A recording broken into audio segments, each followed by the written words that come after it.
नमस्कार दोस्तों, स्वागत है आपका सीपी स्मार्ट क्लासेस में। दोस्तों, आज के इस वीडियो में रोजगार से संबंधित खबरों पर चर्चा करेंगे। तो सबसे पहले बेसिक शिक्षा सचिव परिषद को नोटिस भेजा गया है, इस खबर पर चर्चा कर लेते हैं। अमर उजाला ब्यूरो के माध्यम से प्रकाशित इस खबर में लिखा गया है कि इलाहाबाद हाई कोर्ट ने 68,500 सहायक अध्यापक भर्ती में ओबीसी के ऐसे चयनित सहायक अध्यापकों को जो मेरिट अधिक होने के कारण जनरल कैटेगरी में चले गए थे, उनकी वरीयता के जिले आवंटित न करने पर सचिव बेसिक शिक्षा परिषद को अवमानना का नोटिस जारी किया है। कोर्ट ने कहा है, यदि 18 अगस्त तक आदेश का पालन नहीं किया जाता तो सचिव बेसिक शिक्षा परिषद अदालत में हाजिर होकर स्पष्टीकरण दें कि क्यों न उनके खिलाफ अवमानना कार्यवाही प्रारंभ की जाए।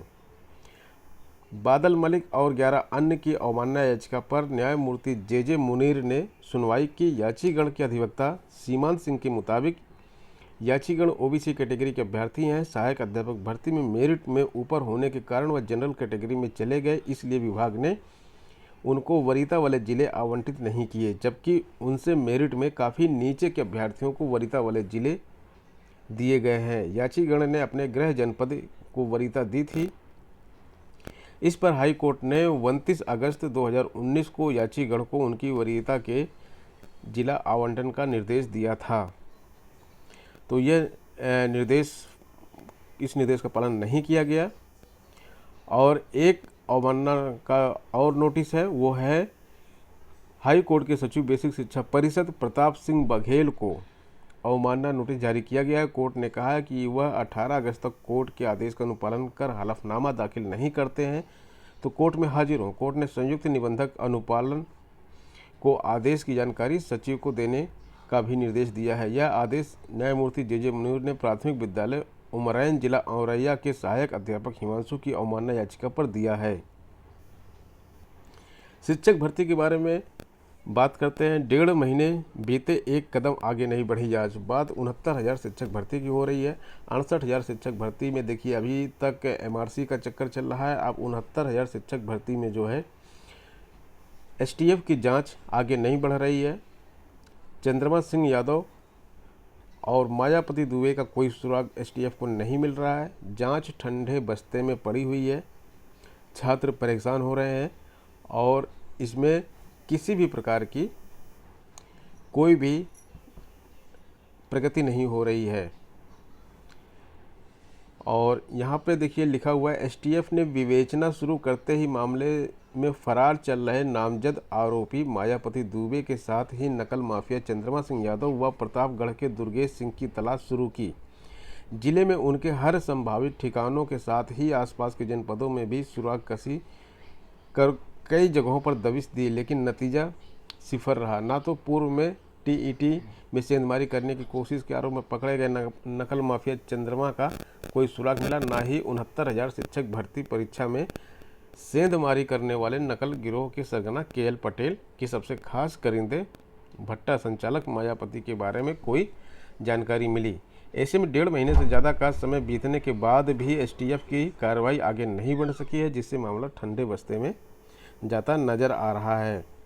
एसटीएफ के अफसर क्या कहते हैं? एसटीएफ के अफसर बोलते हैं, स्थानीय इकाई के प्रभारी एएसपी नीरज पांडे कहते हैं, यह सही है कि फरार अभ्यर्थियों को अब तक नहीं पकड़ा जा सका है, लेकिन विवेचना के स्तर पर जो कार्रवाई जरूरी होती है वह लगातार चल रही है।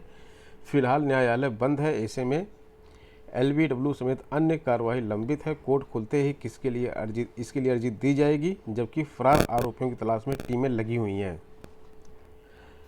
इसमें देख लेते हैं कि कब क्या हुआ। 4 जून को सोराव थाने में दर्ज हुई एफआईआर, 8 लोगों को नामजद किया गया। 6 जून पुलिस ने 2 अभ्यर्थियों को भी हिरासत में लेकर पूछताछ शुरू की। 7 जून गिरोह के 3 सदस्यों समेत 5 आरोपी जेल भेजे गए। 10 जून सरगना केएल पटेल समेत अन्य आरोपी किए गए गिरफ्तार। 12 जून को विवेचना स्थानांतरित होने के बाद एसटीएफ ने शुरू की जांच। बस वहीं से जांच पूरी तरह से ठप पड़ी हुई है, कोई भी प्रगति इसमें आगे नहीं हो रही है। पीसीएस, एसीएफ, आरएफओ मेंस स्थगित हो गई है और यह परीक्षा पीसीएस की परीक्षा 22 सितंबर को और एसीएफ आरएफओ की मेंस 15 अक्टूबर को होगी। परीक्षाओं से अभ्यर्थियों वापस लेने के लिए छात्रों से आवेदन मांगा गया है। इसके बारे में मैंने कल आयोग की नोटिस आपको दिखाई थी, कल की वीडियो में आप देख सकते हैं। यहाँ पर बात करते हैं हम मुख्यतः बीयू परीक्षा के आवेदन पत्र का। बीयू परीक्षा पर आयोग का पत्र जो है वो वायरल हुआ है, अभ्यर्थी परेशान हो रहे हैं।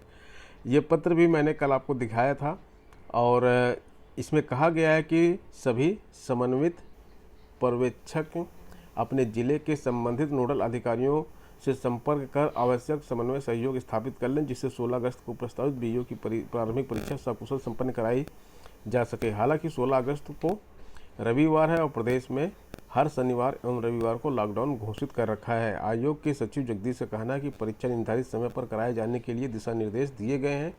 उधर अभ्यर्थियों का कहना है कि लॉकडाउन के कारण 25 अगस्त को प्रस्तावित पीसीएस मेंस 2019 और 19 सितंबर को प्रस्तावित एसीएफ आरएफओ मेंस 2019 को आयोग ने स्थगित कर दिया, जबकि इन अलग अलग परीक्षाओं में कुल मिलाकर मात्र 6320 अभ्यर्थियों को शामिल होना था। यानी कि 6320 अभ्यर्थियों को जहां शामिल होना है उस परीक्षा को रद्द कर दिया गया है।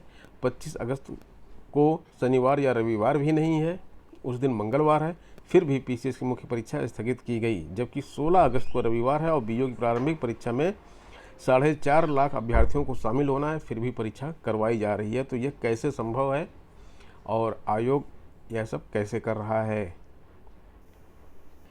इलाहाबाद विश्वविद्यालय में आवेदन की अंतिम तिथि बढ़ गई है। 31 जुलाई पहले अंतिम तिथि थी, अब 20 अगस्त तक ऑनलाइन आवेदन किए जा सकते हैं। टीजीटी पीजीटी के छात्रों के लिए एक अच्छी खबर है कि अब नियुक्ति के बाद शिक्षकों के दस्तावेज का सत्यापन होगा। सत्यापन के बाद ही होगा वेतन का भुगतान। माध्यमिक शिक्षा विभाग ने जारी किया है शासनादेश। माध्यमिक शिक्षा सेवा चयन बोर्ड से सहायता प्राप्त स्कूलों के लिए चयनित शिक्षकों, प्रवक्ता और प्रधानाचार्य की नियुक्ति के बाद उनके शैक्षिक दस्तावेज का सत्यापन कराया जाएगा। दस्तावेज सत्यापन के इंतजार में चयनित अभ्यर्थियों को नियुक्ति देने में विलंब को देखते हुए माध्यमिक शिक्षा विभाग ने यह निर्णय लिया है। विभाग की अपर मुख्य सचिव आराधना शुक्ला ने इसका शासनादेश भी जारी कर दिया है। अपर मुख्य सचिव के अनुसार शासन संज्ञान में आया है कि बोर्ड द्वारा चयनित अभ्यर्थियों के प्रमाण पत्र के सत्यापन के इंतजार में जिलावार और विद्यालयवार नियुक्ति के आदेश जारी करने में विलंब किया जाता है। उन्होंने आदेश दिया कि अब चयनित शिक्षकों, प्रवक्ता और प्रधानाचार्य की स्कूल में नियुक्ति के बाद प्रमाण पत्र का सत्यापन कराया जाएगा। प्रमाण पत्र सत्यापन के बाद ही उन्हें वेतन भुगतान शुरू किया जाएगा।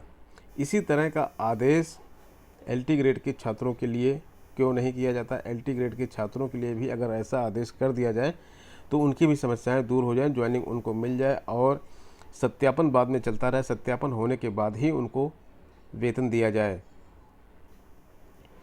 भर्ती में गलत सवाल पर निर्णय लेने की मांग में याचिका डाली गई है। इलाहाबाद हाई कोर्ट ने ग्राम विकास अधिकारी भर्ती 2016 में याची को गलत एक सवाल का अंक नहीं देने के खिलाफ याचिका पर राज्य सरकार व उत्तर प्रदेश अधीनस्थ सेवा चयन आयोग लखनऊ से 1 सप्ताह में जवाब मांगा है। याचिका पर 3 सप्ताह बाद अगली सुनवाई होगी। यह आदेश न्यायमूर्ति मनोज कुमार गुप्ता ने शाहजहांपुर के प्रत्यूष त्रिपाठी व अन्य की याचिका पर दिया है। याचिका पर अधिवक्ता एम.ए. सिद्दीकी ने बहस की। याची का कहना है कि ग्राम विकास अधिकारी भर्ती में उसने आवेदन किया। याचियों ने कट ऑफ मार्क्स से सामान्य 78 व ओबीसी ने 77 अंक अर्जित किए। आरटीआई से पता चला कि प्रश्न संख्या 77 के बारे में निर्णय नहीं लिया गया है। प्रश्न के गलत होने का दावा किया गया है। यदि 1 अंक मिल जाए तो इनकी नियुक्ति हो सकती है। इसी मुद्दे को लेकर याचिका दाखिल की गई है। तो इस तरह की जो याचिकाएं दाखिल करते हैं, प्रदेश में भर्तियों को फंसाने में छात्रों का भी रोल कम नहीं है। अब 1 अंक अगर आयोग ने नहीं दिया है, उस परीक्षा को गलत माना है, तो उसको डिग आउट करते हैं, पूरा गड्ढे को पूरा खोद के उसको याचिका डाल के परेशान कर देते हैं। इसी तरह से भर्तियां फंसती हैं। किस प्रश्न पे अंक मिलना है, किस प्रश्न पे अंक नहीं मिलना है, और उत्तर कुंजी जारी होने के बाद ये मैटर वहीं पे अगर समाप्त हो जाए तो इस तरह की समस्या ना आए, भर्तियां फंसे नहीं और भर्तियां आगे चलती रहें। आयोग को विज्ञापन जब जारी करता है आयोग, तो उसमें एक लाइन ये भी लिखना चाहिए कि किसी भी प्रकार की प्रश्नों में जो डिसीजन आयोग का होगा वही फाइनल होगा। कम से कम इस तरह का नियम लगाने से कोई भी भर्ती रुकेगी नहीं, कोई भी भर्ती फंसेगी नहीं। अब छात्रों का काम बन चुका है कि भर्ती आने के बाद तुरंत वो अदालत के दरवाजे पे खड़े हो जाते हैं। हर एक चीज़ पे याचिका, और याची बनने के लिए फेसबुक एक ऐसा माध्यम हो गया जहाँ पर याची खोजे जाते हैं और फिर कोर्ट केस शुरू होता है। इस तरह से सारी भर्तियां फंसी रहती हैं। अब 2016 की भर्ती के लीजिए, इसकी ज्वाइनिंग तक हो चुकी है, छात्र नौकरी कर रहे हैं, लेकिन अभी भी इसमें 1 अंक का बवाल फंसा हुआ है। 4 साल से अगर केस लड़ने के स्थान पर अगर दूसरी परीक्षाओं की तैयारी करते तो ये 1 अंक के लिए जो केस लड़ा जा रहा है, कहीं दूसरी परीक्षा में चयन हो गया होता अब तक। तो दोस्तों, खैर ये थी आज की अपडेट। मिलते हैं नेक्स्ट वीडियो में नई अपडेट के साथ। धन्यवाद।